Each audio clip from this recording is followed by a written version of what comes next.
Martial Syed Asim Munir کا وزیر داخلہ محسن نقوی کے ہمراہ دورہ تہران۔ ایرانی وزیر داخلہ نے استقبال کیا۔ فیلڈ مارشل عاصم منیر اور وزیر داخلہ محسن نقوی کی ایرانی وزیر داخلہ سکندر مومنی سے ملاقات، دو طرفہ تعلقات اور سرحدوں کی سیکیورٹی پر گفتگو۔ ISPR کے مطابق پاکستان مشرق وسطی کے تنازع کے پرامن، پائیدار اور جامع حل کے لیے کوشاں ہے۔ فیلڈ مارشل کا دورہ ایران خطے میں امن و استحکام کے لیے پاکستان کی کوششوں کا حصہ ہے۔ پاکستان خطے میں دیر پا امن اور استحکام کے فروغ کے لیے سفارتی کوششیں جاری رکھے ہوئے ہے۔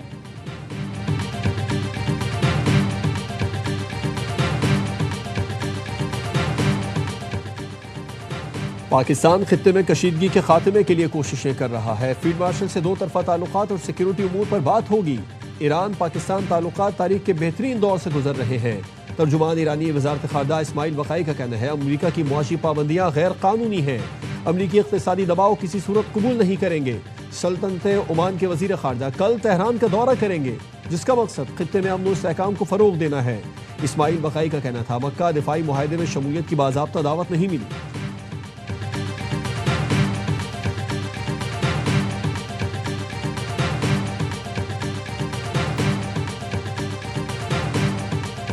تہران پر معاشی شکنجہ مزید سخت، امریکہ کا اب تک کی سب سے بڑی مالی کارروائی کا آغاز، فیصلہ کن اقتصادی ایکشن آج سے شروع کرنے کا اعلان کر دیا۔ امریکی وزیر خزانہ اسکاٹ بیسنٹ کہتے ہیں ایران کو میدان جنگ نہیں معیشت کے محاذ پر تنہا کرنا ہے۔ ایران کے ساتھ جنگ کا یہ آخری مرحلہ ہے، آج سے اقتصادی ڈی ڈے کا آغاز ہو رہا ہے۔ ہمارا مقصد بالکل واضح ہے، ایران کی ظالم حکومت کو سہارا دینے والی ہر معاشی لائف لائن کاٹ دینا، یہاں تک کہ تہران مکمل طور پر تنہا رہ جائے۔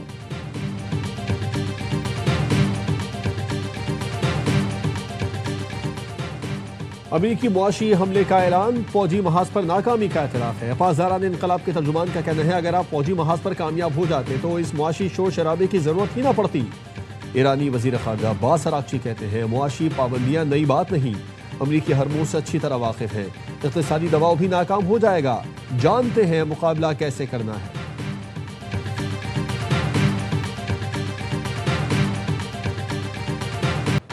سندھ ہائی کورٹ نے میر رضا قتل کیس کی تحقیقات کے لیے جوڈیشل کمیشن تشکیل دے دیا۔ جسٹس عمر سیال کمیشن کے سربراہ ہوں گے۔ حکومت سندھ کی درخواست پر chief justice Sindh high court نے نامزدگی کا نوٹیفیکیشن جاری کیا۔ ہائی کورٹ کے ڈائریکٹوریٹ نے محکمہ داخلہ سندھ کو خط کے ذریعے فیصلے سے آگاہ کیا۔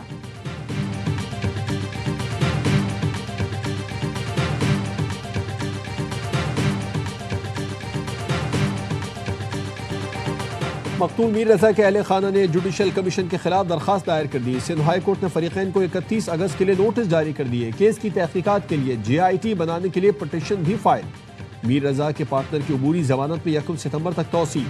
عدالت کی محمد احمد کو پولیس کے ساتھ تعاون اور آئندہ سماعت تک شہر سے باہر نہ جانے کی ہدایت۔ میر رضا قتل کیس میں تفتیشی افسر نے رپورٹ جمع کروانے کے لیے مزید مہلت مانگ لی۔ کہا موبائل فون اور دیگر اشیاء کی فورنزک رپورٹ آنا باقی ہے۔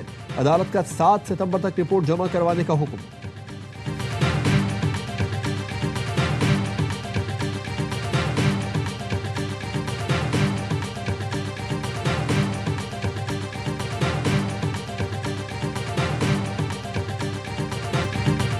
وزیر اعلیٰ سندھ کے خط میں 24 سوال لکھ کر دی، اب تک جواب نہیں دیا گیا۔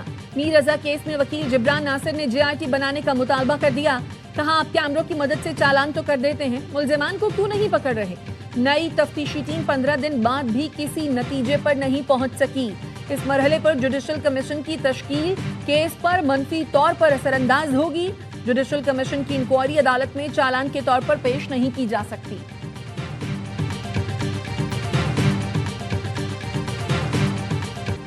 مقتولہ ہنا جاوید کی گردن کی ہڈی ٹوٹی ہوئی تھی، پسلیوں اور کولہوں کی ہڈی پر زخم کے نشانات موجود تھے، دل کے گرد خون بھرا ہوا تھا۔ شوہر اور ملازم کے تشدد سے ہلاک ہنا جاوید کی پوسٹ مارٹم رپورٹ سامنے آ گئی۔ موت کی وجہ کے تعین کے لیے نمونے فورنزک لیب بھیج دیے گئے۔ ہنا جاوید کے قتل کا مقدمہ بھائی فہد جاوید کی مدعیت میں درج ہے۔ ملزم شوہر اور ملازم 3 روزہ جسمانی ریمانڈ پر ہیں۔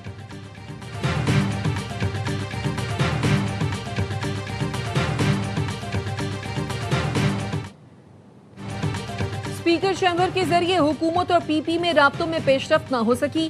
ذرائع کا کہنا ہے حکومت نے پیپلز پارٹی سے مستقبل میں قانون سازی میں تعاون کی درخواست کی۔ پیپلز پارٹی نے حکومت کا ساتھ دینے سے معذرت کر لی۔ پی پی نے کہا حکومت کی بلا مشاورت قانون سازی کی مخالفت کی جائے گی. پیپلز پارٹی قومی اسمبلی اجلاس میں کورم کی نشاندہی پر نیوٹرل رہے گی. پیپلز پارٹی نشاندہی پر کورم پورا کرنے میں حکومت کی مدد نہیں کرے گی.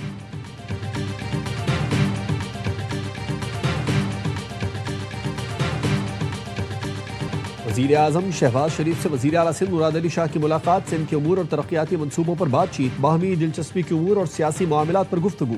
سیاسی رواداری اور مشاورت قائم رکھنے پر اتفاق.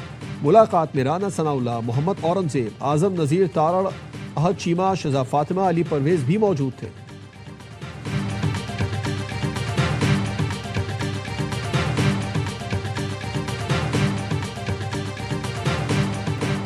آزاد کشمیر قانون ساز اسمبلی کی مخصوص نشستوں پر انتخاب. مسلم لیگ نون خواتین کی 3 نشستوں پر کامیاب. پیپلز پارٹی نے 2 سیٹیں جیت لی. ٹیکنوکریٹ نشست پر نون لیگ کے بیرسٹر افتخار گیلانی. علماء مشائخ کونسل پر سعید مظہر شاہ کامیاب. مسلم لیگ نون اوورسیز کی نشست پہلے ہی بلا مقابلہ حاصل کر چکی.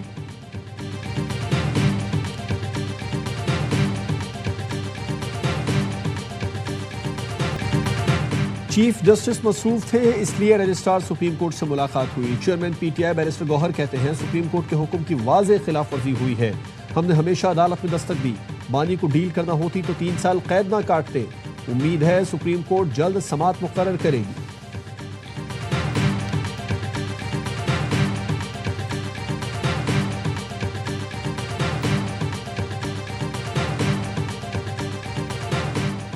اڈیالہ جیل کے 3 قیدیوں کی نجی اسپتالوں سے علاج اور اہل خانہ سے بات کرانے کی درخواست پر سماعت.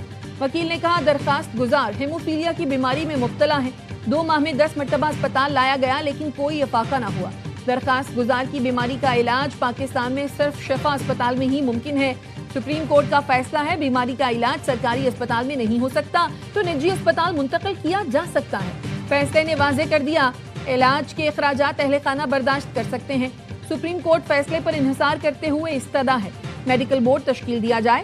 اسلام آباد ہائی کورٹ نے اڈیالہ جیل حکام کو نوٹس جاری کرتے ہوئے جواب طلب کر لیا. سماعت 27 اگست تک ملتوی.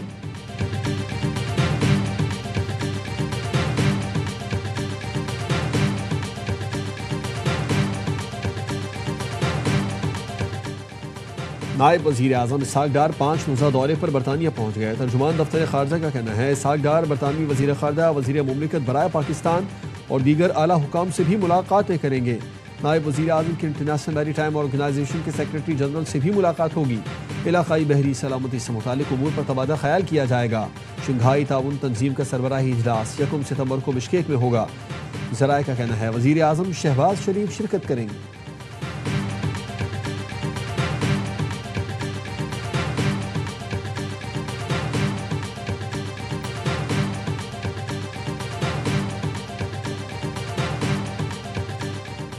نئے انتظامی یونٹس کے قیام اور بلدیاتی نظام کے حوالے سے ایم کیو ایم کا اجلاس.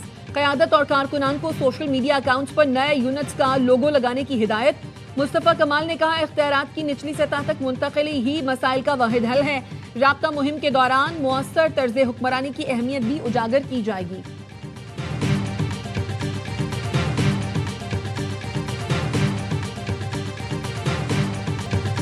آج رات آئندہ کے لاہے عمل کا اعلان کریں گے. 13 ربیع الاول کو ملگیر ہڑتال کی کال دیں گے.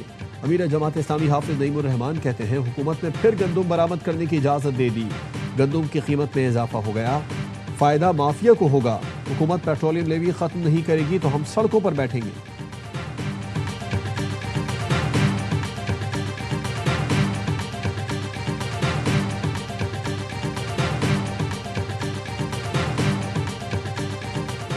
عوام کو درپیش مشکلات کا اندازہ ہے، بر وقت تکمیل ضروری ہے. ماس ٹرانزٹ پروجیکٹس کی ٹائم لائن کو آگے نہیں جانا چاہیے.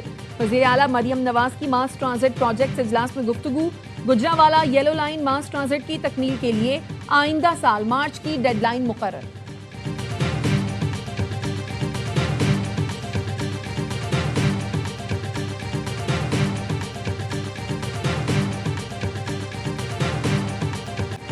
جدید ٹیکنالوجی سے شہریوں کے جان و مال کا تحفظ یقینی بنائیں گے. بلوچستان سیف سٹی کے لیے پنجاب سیف سٹی کے تجربات سے استفادہ کیا جائے گا. وزیر اعلیٰ بلوچستان میر سرفراز بگٹی کی سیف سٹی اتھارٹی کے اجلاس میں گفتگو. کہا سیف سٹی کی کارکردگی حوصلہ افزا ہے. جرائم کی روک تھام کا عمل تیز کیا جائے گا۔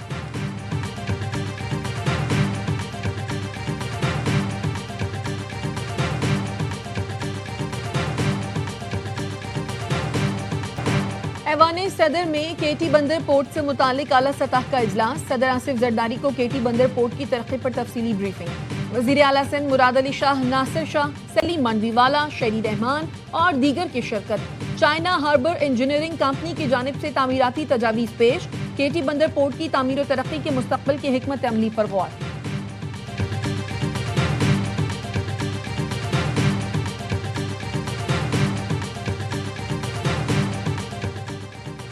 جرگے کے حکم پر قتل کی جانے والی سدرا عرب کیس کی سماعت، پبلک پروسیکیوٹر نے نامزد ملزمان کی ضمانت خارج کرنے کی درخواست دائر کر دی۔ راولپنڈی کی انسداد دہشت گردی کی عدالت نے 5 ستمبر کے لیے فریقین کو نوٹسز جاری کر دیے۔ مقدمے میں جرگہ سربراہ عصمت اللہ، مقتولہ کے والد، بھائی، سابق شوہر سمیت 13 ملزمان نامزد ہیں۔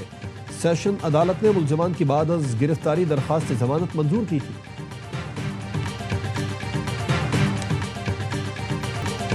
غزہ پر اسرائیلی فضائی حملوں میں 4 سال کے بچے سمیت 2 فلسطینی شہید اور 7 زخمی ہو گئے۔ غزہ کے وسطی علاقے میں ایک عمارت کو نشانہ بنایا گیا۔ حملے کے بعد دھاتی ٹکڑے پورے علاقے میں پھیل گئے۔ فلسطینی وزارت صحت کے مطابق دوسرا فضائی حملہ نصیرات پناہ گزین کیمپ میں کیا گیا۔ یورپی یونین نے اسرائیل کے E1 آباد کاری منصوبے کی مخالفت کر دی، ٹینڈر واپس لینے کا مطالبہ۔ یورپی یونین کے اعلیٰ نمائندے کا کہنا ہے اسرائیلی آباد کاریاں غیر قانونی ہیں۔ برطانیہ نے بھی نئے یہودی آباد کاری منصوبے کی مذمت کی ہے اور اسرائیلی ناظم الامور کو طلب کر کے احتجاج کیا۔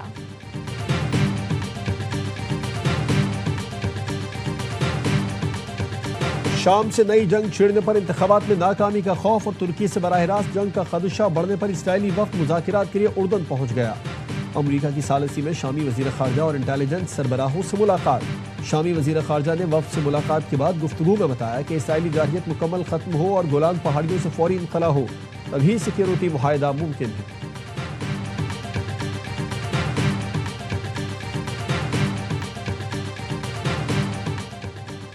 بین الاقوامی اتحاد کے انخلا کے بعد حکومت مسلح گروہوں سے ہتھیار مرحلہ وار اپنے کنٹرول میں لینا شروع کرے گی۔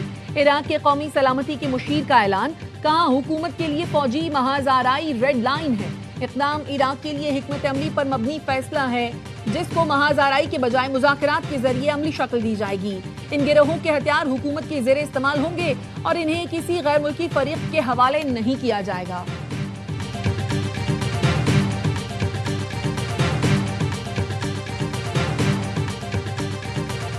ملک کے مختلف شہروں میں جشن آمد رسول صلی اللہ علیہ وآلہ وسلم کی تیاریاں عروج پر پہنچ گئیں۔ شہر شہر چراغاں، مساجد، عمارتیں، شاہراہیں برقی قمقموں سے جگمگا اٹھیں۔ لاہور میں عید میلاد النبی عقیدت و احترام سے منانے کی تیاریاں، مسجدیں، سڑکیں اور گھر برقی قمقموں سے سجا دیے گئے۔ کراچی میں بھی جشن آمد رسول کا جوش و خروش، مسجدوں، سڑکوں، گلیوں، گھروں میں شاندار سجاوٹ۔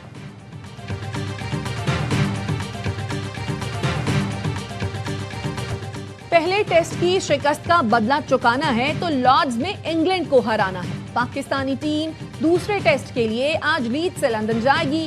لارڈ ٹیسٹ میں پاکستانی ٹیم میں تبدیلیوں کا امکان، بابر اعظم کی واپسی فٹنس سے مشروط، حتمی فیصلہ انجری دیکھ کر کیا جائے گا۔ محمد رضوان کی جگہ غازی غوری کو کھلائے جانے پر بھی غور، کنڈیشنز دیکھ کر 2 اسپنر کھلانے کا فیصلہ کیا جائے گا۔ لارڈز میں پاکستان کا ریکارڈ بہتر، 15 میں سے 5 ٹیسٹ جیتے، 6 برابر کیے، صرف 4 میں شکست ہوئی۔ دوسرا ٹیسٹ جمعرات سے شروع ہوگا۔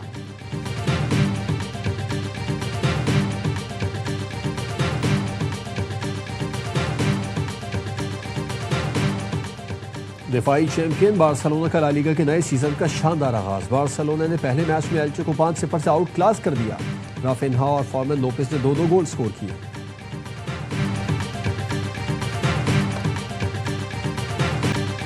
اور ٹی وی، ریڈیو اور فلم کے معروف اداکار جمشید انصاری کو دنیا سے گزرے 21 برس بیت گئے۔ 200 ڈراموں میں اداکاری کے جوہر دکھائے۔ انکہی، تنہائیاں، انکل عرفی، ہاف پلیٹ مشہور ڈراموں میں شامل۔